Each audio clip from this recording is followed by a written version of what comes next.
In your headlines, environmentalists are investigating the sudden deaths of iguanas near Half Moon Bay. CDB touches on regional food security, and health officials say there remains a high degree of hesitancy as it relates to the vaccination of children across the country.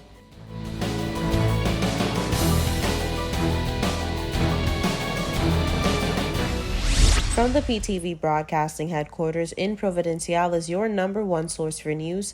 I'm Erica Penales delivering the latest from across the country this Tuesday, June 7th, 2022, right to your door. Newswatch starts now. Environmentalists are investigating the sudden deaths of iguanas near Half Moon Bay. Newswatch speaks to officials of the National Trust on their investigations into the deaths of the locally endangered species. Here's more. It is one of the more popular tourist attractions for the TCI, where tourists are given the opportunity to travel via boat to Half Moon Bay to feed the island's indigenous and locally endangered iguanas. However, National Trust Project Manager Dr. Delores Higgs confirms that there has been an alarming increase in deaths of those rock iguanas over on the island, and immediate intervention is needed. What's happening is that these feeding the iguana tours, people are throwing grapes and other things and cheese doodle and all kind of processed foods that the iguanas can't even digest into the sand, and the iguanas are going and they're eating it, and then the food is full, because it's in the sand, the food is full of sand on it. So they're eating the food and the sand is getting trapped in the stomach because the iguanas can't digest the sand. The San Diego Zoo, under the Darwin Project, are on their way to the TCI in a few weeks to assist officials with pinpointing the iguana's cause of death. However, necropsies in the past have shown that the iguanas likely die from a large ingestion of sand. Dr. Higgs says they have to date found over 3 corpses. However, as officials continue their investigation, an exact number cannot be released. Dr. Higgs mentions that a Save the Iguana project was launched about 4 years ago to protect the rock iguanas on Half Moon Bay and Little Water Key. However, she explains that the TCI National Trust has no license to manage Half Moon Bay, which at the moment is free of charge, whereas Little Water Key, managed by National Trust, carries a $10 fee. What's happening there, tour companies, instead of coming to Little Water Key and just paying a $10 fee, and they can interact and have, guided tours. We have wardens on Little Water Key also, and they can have guided tours, and they can have safe interaction and safe space with the guests to interact with our iguanas. Most of the tour companies, they would go to Half Moon Bay because there's no legislation there on Half Moon Bay. They don't have to pay to have their guests go there, so you have the majority of tour companies taking their guests there. And then what they do, they offer feed the iguana toys. The rock iguanas have been a part of the livelihood of locals for decades. Back in the day, it would be used to prepare meals, and now as a tourist attraction for visitors. And officials want to encourage tour operators to play their part in sustaining the health of the rock iguanas. To the tour companies, and please stop, cease immediately. They feed the iguana tours and encouraging your guests to feed the iguanas, and having these picnics on Half Moon Bay and leaving your trash and your garbage behind, because the iguanas will get to it. Officials from the San Diego Zoo are expected to arrive on island in a few weeks and will provide official findings following their necropsies. Health officials say there remains a high degree of hesitancy as it relates to the vaccination of children across the country, and are still encouraging parents and guardians to have their little ones vaccinated against the COVID-19 virus. Here's the latest. Minister of Health Honorable Jamel Robinson says numbers in vaccines in children are still rising fairly slowly. It's still going pretty slow. There's still hesitancy. Persons have somewhat in their minds moved on given the relaxations, but it's still important that we give our children this added protection, but it's definitely something that's voluntary and it's a decision for parents to make for their kids. The vaccine for persons ages 12 to 18 have been available for some time now and has seen higher numbers than that of children between the ages of 5 to 11 years. Parents express time and time again their hesitancy regarding having their children vaccinated. after speculation over side effects of the drugs. However, another revelation questioned the need for the vaccine, citing that the dose was too small to be effective. Whatever the case, officials are still encouraging residents to have their children vaccinated. It's time for a quick break. More News Watch when we return.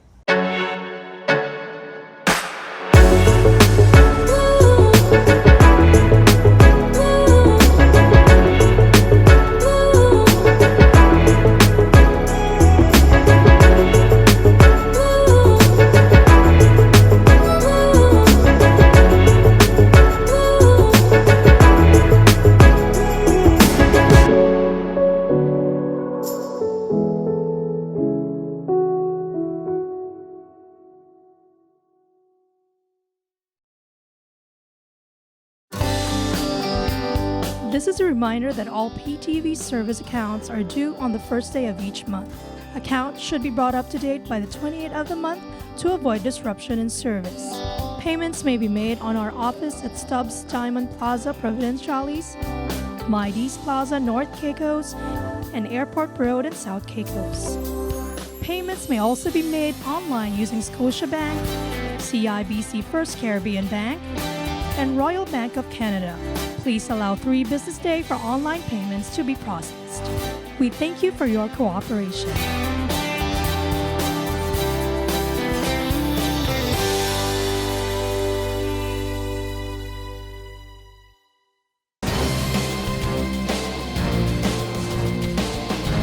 Welcome back to Newswatch. For the 52nd annual meeting of the Board of Governors of the Caribbean Development Bank that the TCI is hosting, they touched on the topic of regional food security. Newswatch with the latest.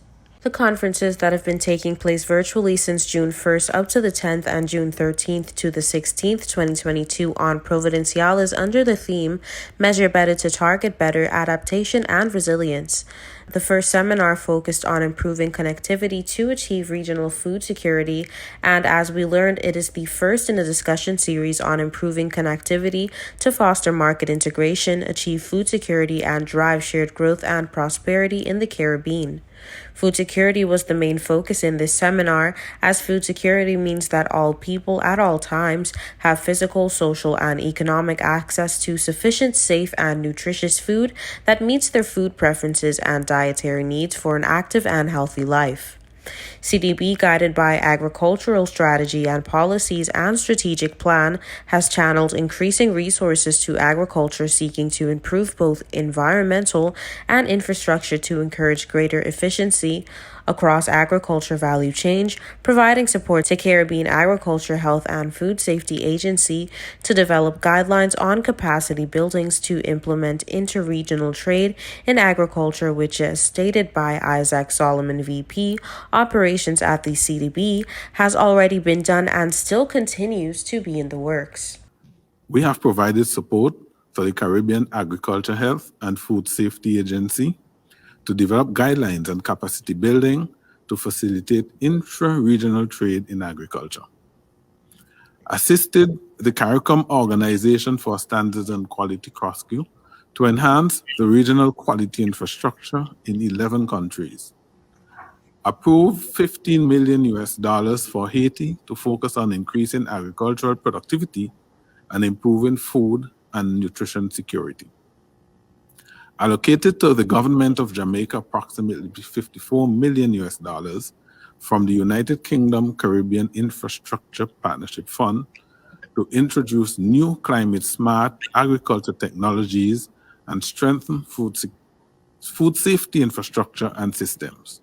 Solomon said that ground funding totaled over $9 million from the European Union to trade-related projects focused on the increase in market access, reducing barriers, and improving infrastructure under the EPA and CSME standby facility. The bank also continues to advance infrastructural works and improve connectivity by financing construction and upgrades of ports, roads, and drainage in our borrowing member countries.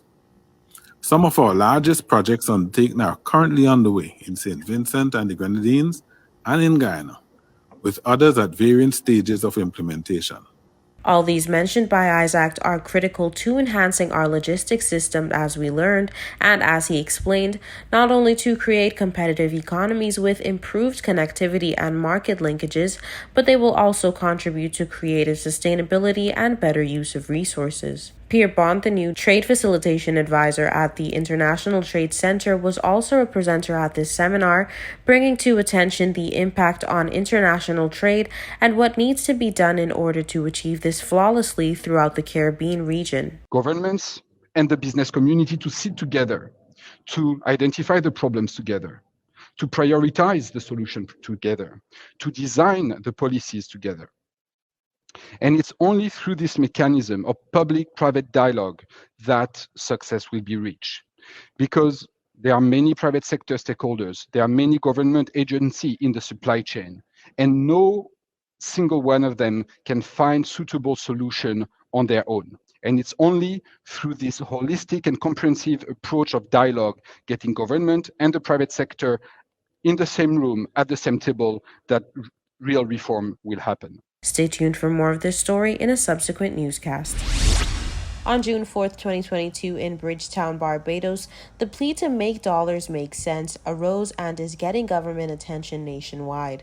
We take a look. It was decided that what was needed to accelerate renewable energy transition in the Caribbean asserted high-level energy industry stakeholders from both the public and private sectors during a sustainable energy seminar held on Friday as part of the Caribbean Development Bank's 52nd annual meeting discussed.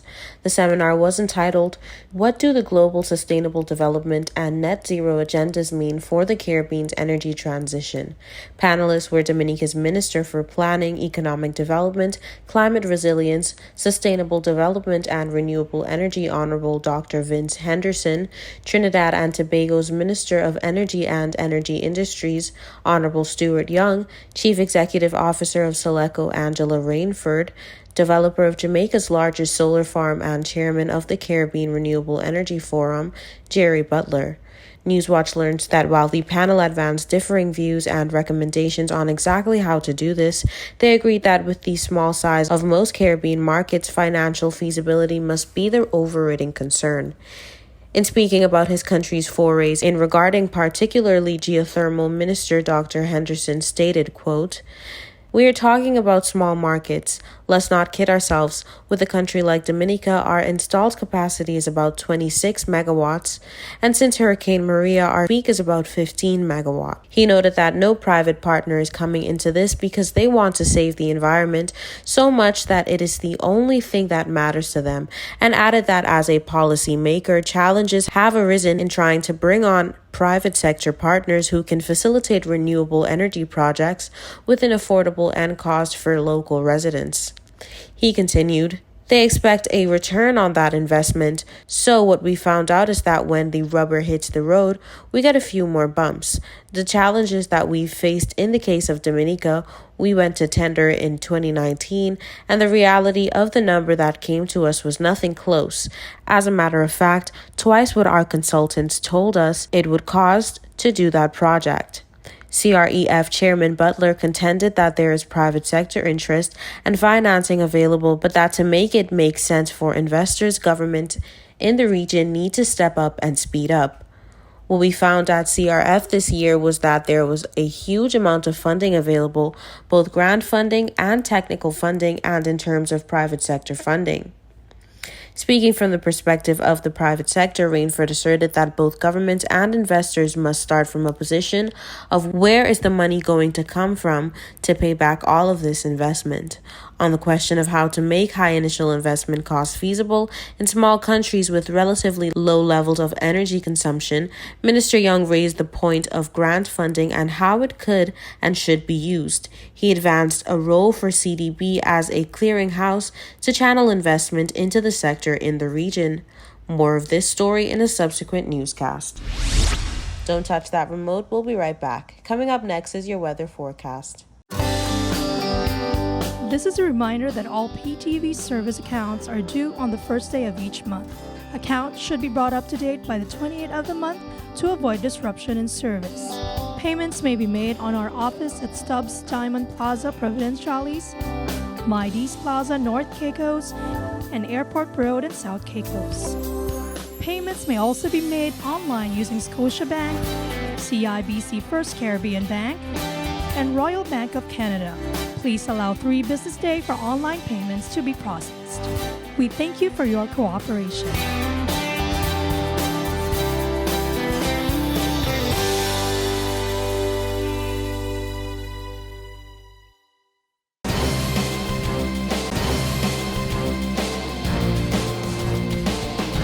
Here's your weather forecast for June 8th, 2022.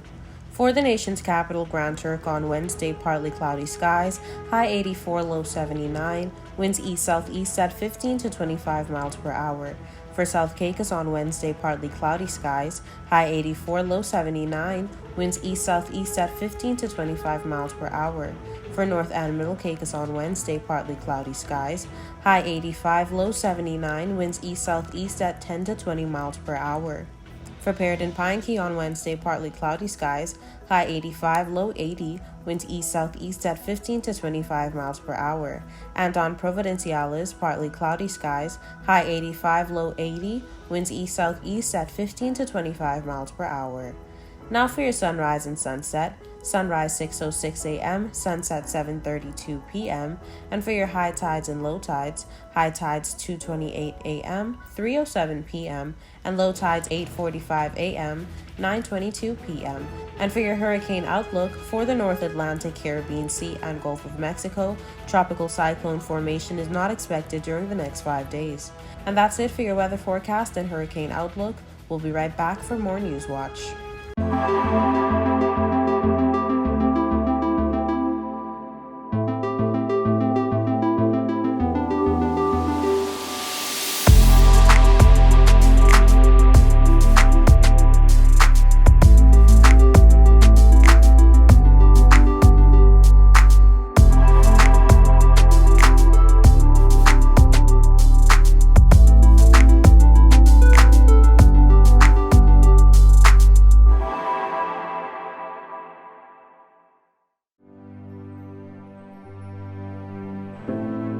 Here at People's Television, we're more than just your leading news and entertainment services.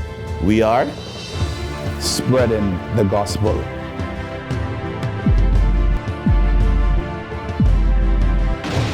We are breaking barriers.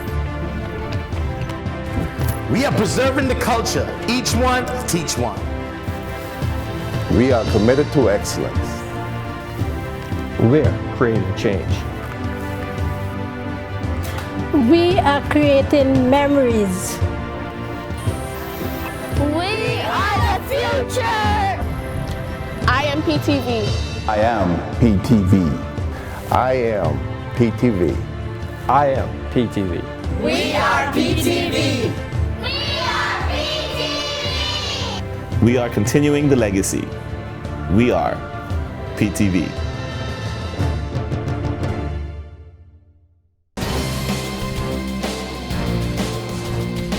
This story has so much valid information that we thought we'd run it again just in case you missed it. Walik business owner and native of Grand Turk hosted a runway show this weekend at one of the oldest historical sites in the TCI, the Cheshire Hall Plantation. The runway show, as we understand, will assist with the preservation of the site for the future. Today you guys witnessed my first resort line collection, and it was focused a lot around the sunset. So the colors and everything was mostly based around the sunset that would take place at Cheshire. So that was my inspiration. Reportedly, Anya's new collection for Walik was inspired by the sunset, specifically the sunset at the Cheshire Hall Plantation. Anya explained that as the sunset was the backdrop for the show, persons could experience a mixture of beauty from the local environment and runway models, from which she got a number of positive feedback. I think it was pretty good. I was really nervous. It was always kind of nerve-wracking, always showcasing a new collection, but I think the turnout was great.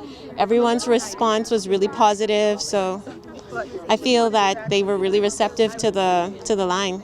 Walik elucidated on the idea of the new line, where she wanted to incorporate Turks and Caicos into the fabric and create something that would be conveniently light and breathable. One would say maybe even perfect to wear on an island. So I wanted something that's really light, breezy, represented living in Turks and Caicos, and also kind of holding a lot of tie to, once again, the sunset. So the theme was after every sunset, there's a new dawn. So we've just come out of a season of where, there was no pop of color, and the colors that you saw, I hope, brought a lot of joy to you. Giving us an insight into what we can look forward to from Waleek, Anya shared two of Waleek's upcoming projects. We have Fashion Week, and then that's based in London. And then we also have a project called A Stitch in Time that's about to start next month. And that deals a lot with rehabilitation. So I'll be working with prisoners and teaching them a skill set.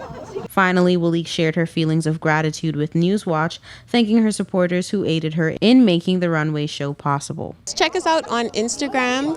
You'll see a lot of us this year, and stay tuned. So we're talking mental health. What is mental health? Mental health includes our emotional, psychological, and social well-being. It affects how we think, feel, and act. It also helps determine how we handle stress, relate to others, and make choices. Mental health is important at every stage of life, from childhood and adolescence through adulthood. The Minister of Health says that the theme for this month is a very important one, as it signifies the importance of uniting to advocate for a special cause. Our theme for the month is Together for Mental Health. This theme is indeed an important one, as it signifies the need for us all to join our voices together to bring awareness, advocate for mental health, and ensure easy access to treatment and care. Over the course of your life, if you experience mental health problems, your thinking, mood, and behavior could be affected. Many factors contribute to mental health problems, including biological factors such as genes or brain chemistry, life experiences such as trauma or abuse, and family history of mental health problems. Mental health is an extremely important part of overall health. With a growing number of persons reaching out for mental health support, it is critical that they feel comfortable and confident to do so. To facilitate this, we must continue to tackle stigma and negative stereotypes that tend to serve as a barrier between people who need help and the services that are there for them. The minister says that mental illnesses do not discriminate, neither is it someone's fault if they happen to develop a mental illness. According to the World Health Organization, 1 in 4 people can experience a mental illness at some point during their lifetime. So we must be here for each other. We must join our hands, hearts, and voices and ensure that anyone who is struggling mentally or emotionally knows how to get help, because there are trained mental health professionals that are ready and willing to be of assistance. Let's join together, Turks and Caicos. Let's join together for mental health this month and beyond. And that brings us to the end of this edition of The Real News. I hate to leave you so soon, but of course, you can join us right back here every weekday at 6:30 p.m. and tap into our social media platforms at www.ptv8tci.com. I'm Erica Penales, keeping you informed, updated, and affiliated. Until next time.